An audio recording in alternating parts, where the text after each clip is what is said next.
Good morning students. जैसा कि अपना टॉपिक चल रहा था अलंकार का, इसी सिलसिले को आगे बढ़ाते हुए हम आज रूपक अलंकार को जानने की कोशिश करेंगे कि रूपक अलंकार किसे कहते हैं। इसको परिभाषित कीजिए। इस तरह से क्वेश्चन आ सकता है बोर्ड के अंदर। तो देखिए, रूपक शब्द है यहाँ। रूपक का शाब्दिक अर्थ होता है अभेदता। समझे? अभेदता, जहाँ उपमेय व उपमान में एक रूपता दिखाकर अभेदता प्रकट की जाती है, वहाँ रूपक अलंकार होता है। या जहाँ उपमेय व उपमान को एक ही मान लिया जाता है, वहाँ रूपक अलंकार होता है। यानी रूपक में क्या है, अभेदता व्यक्त की जाती है। उपमेय और उपमान को एक ही मान लिया जाता है। ऐसी स्थिति में हमेशा रूपक अलंकार होता है। जैसे मैं आपको उदाहरण बता रहा हूँ। माया दीपक नर पतंग भ्रमी भ्रमी इव पड़ंत, कहे कबीर गुरु ज्ञान ते एक आद उभरंत। ये पूरी पंक्ति है कबीरदास जी की, जिसमें हम इसमें देखेंगे माया दीपक नर पतंग भ्रमी भ्रमी इव पड़ंत। इनकी पतंगा रूपी मनुष्य दीपक रूपी माया में भ्रमवश होकर गिर जाता है, जिससे अपनी यही लीला समाप्त कर लेता है। तो यहाँ मनुष्य के ऊपर पतंगा का और दीपक के ऊपर माया का आरोप व्यक्त हुआ है, या उन दोनों को एक ही मान लिया गया है। ऐसी स्थिति में रूपक अलंकार होता है। और आपको एक और उदाहरण बता दूं मैं। देखिए, ध्यान से सुनिए। उदित उदयगिरी मंच पर रघुवर बाल पतंग, विकसे संत सरोज सब हर्षे लोचन भृंग। ये एक उदाहरण है रूपक अलंकार का। यहाँ पर मंच पर उदयगिरी का, रघुवर पर बाल सूर्य का, संतों पर कमल यानी कि सरोज का तथा नेत्र पर भंग का आरोप किया गया है। कि यहाँ आरोप व्यक्त हुआ है, दोनों को एक ही माना गया है। तो ऐसी स्थिति में रूपक अलंकार होता है। उपमा अलंकार में रूपक में क्या अंतर है? उपमा अलंकार में तो उपमेय की उपमान से तुलना की जाती है, लेकिन यहाँ अभेदता व्यक्त की जाती है। समझे? तो ये रूपक अलंकार की परिभाषा हो गई। अब हम इसके भेद पढ़ेंगे, रूपक अलंकार के भेद। देखिए विद्यार्थियों, रूपक अलंकार के दो भेद होते हैं, सांग रूपक और निरंग रूपक अलंकार। समझे? सांग रूपक अलंकार और निरंग रूपक अलंकार। देखिए, सांग रूपक दो शब्दों से मिलकर बना है, स प्लस अंग, स धन अंग, यानी कि अंग सहित। इसमें क्या होता है? उपमेय के अंगों पर उपमान के अंगों का आरोप होता है। क्या होता है? उपमेय के अंगों पर उपमान के अंगों का आरोप होता है। सबसे पहले हम ये जानेंगे उपमेय क्या है और उपमान क्या है, जो मैंने पहले की वीडियो में बता दिया है। उपमेय जिसकी तुलना की जाए, उपमेय जिसकी, उपमान जिससे, किसी व्यक्ति या वस्तु की, वो तो उपमेय हो गया। किसी व्यक्ति वस्तु से उसकी तुलना की जाए, वो उपमान हो गया। तो इसमें क्या होता है? सांग रूपक में उपमेय के अंगों पर उपमान के अंगों का आरोप व्यक्त किया जाता है। तो देखिए परिभाषा इसमें, जब उपमेय में उपमान का आरोप अंगों सहित होता है तो वहाँ सांग रूपक अलंकार होता है। समझे?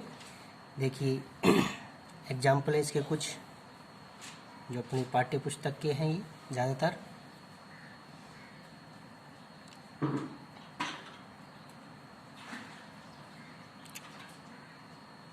मैं जग जीवन का भार लिए फिरता हूँ। आत्मपरिचय कविता का है ये, कवि हरिवंश राय बच्चन है। मैं जग जीवन का भार लिए फिरता हूँ। यहाँ देखो, जग जीवन शब्द आया है, इसमें रूपक अलंकार है।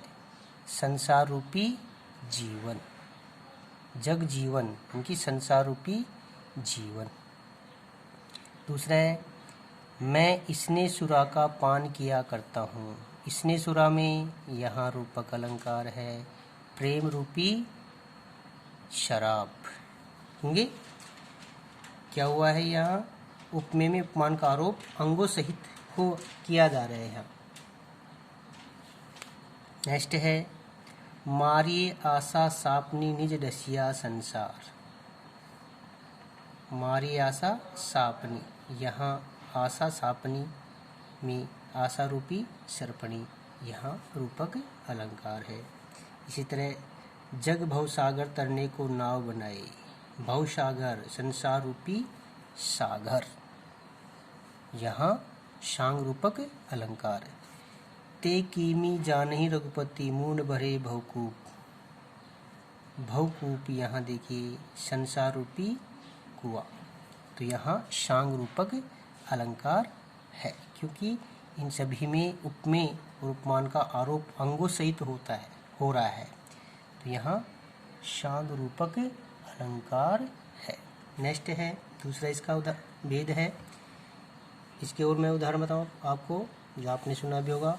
अंबर पनघट में डुबो रही तारा घट उषा नागरी। यह देखो अंबर पनघट में डुबो रही तारा घट उषा नागरी, यहाँ अंबर पर पनघट का आरोप है तथा उषा पर सुंदर नारी का, तारों पर घड़े का आरोप किया गया था। यह सांग रूपक अलंकार होगा।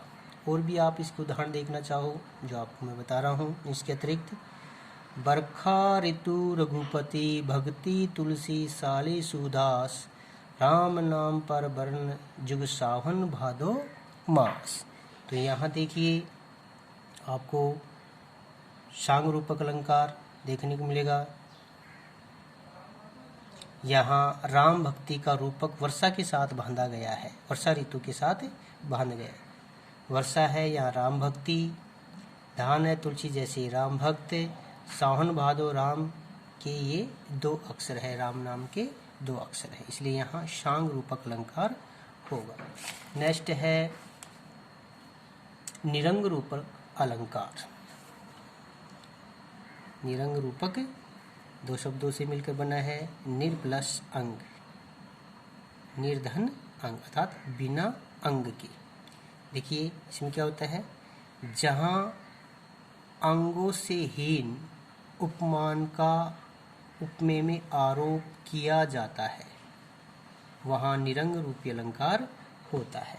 क्या होता है, निरंग रूपक अलंकार में क्या होता है, जहाँ केवल उपमेय पर ही उपमान का आरोप किया जाता है, अंगों का आरोप नहीं किया जाता है। अंगों से हीन यानी कि रहित में उपमान का आरोप किया जाता है, वहाँ निरंग रूपी अलंकार होता है। समझे, ये दोनों का अंतर है दोनों में। इसका उदाहरण देखेंगे हम।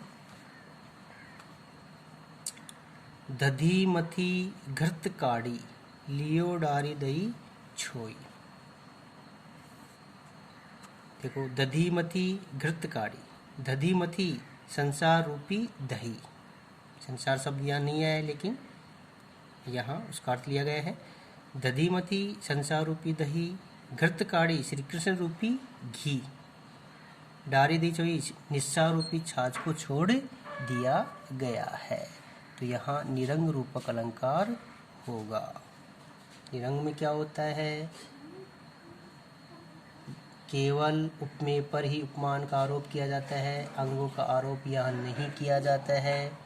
जैसे एक और उदाहरण बताऊँ मैं आपको, चरण कमल मृदु मंजू तुम्हारे, यहाँ पर चरणों पर कमल का आरोप किया गया है, कमल के अंगों को चरणों के साथ नहीं बताया गया है। नेक्स्ट और है हरिमुख मृदुल मयंक, यहाँ मुख को चंद्रमा बनाया गया है।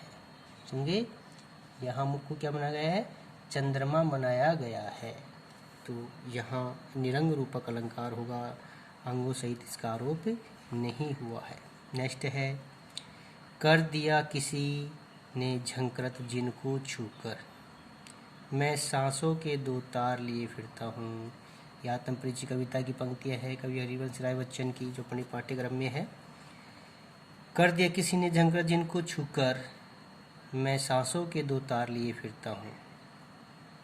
देखो, हृदय रूपी वीणा, कर दे किसी ने झंकृत, झंकृत का तो है गुंजयमान करना, इनकी हृदय रूपी वीणा किसी ने स्पर्श किया है, जिससे वो गुंजयमान हो गई है। मैं सांसों के दो ताल पिता हूँ, सांसों के दो तार, सांस रूपी दो तार, अर्थात सुख और दुख दोनों ही परिस्थितियों में मैं समान रूप से जीता रहता हूँ। तो यहाँ सांसों के दो तार से तात्पर्य है सुख और दुख, बिना अंगों सहित आरोप हो रहा है, तो यहाँ निरंग रूपक अलंकार होगा। नेक्स्ट है, मैं भव मोजों पर मस्त बहा करता हूँ। भव मोजो यानी संसार रूपी सागर, मस्त बहा करता हूँ, विपदा रूपी लहरों पर बैठकर मस्त रूप से विचरण किया करता हूँ। तो ऐसी स्थिति में निरंग रूपक अलंकार होगा। समझे? तो ये आपका रूपक अलंकार पूर्ण हो गया है। दोनों भेद हो गए इसके आपको दोनों भेदों का अंतर क्या है उदाहरणों से ही समझा दिए गए हैं।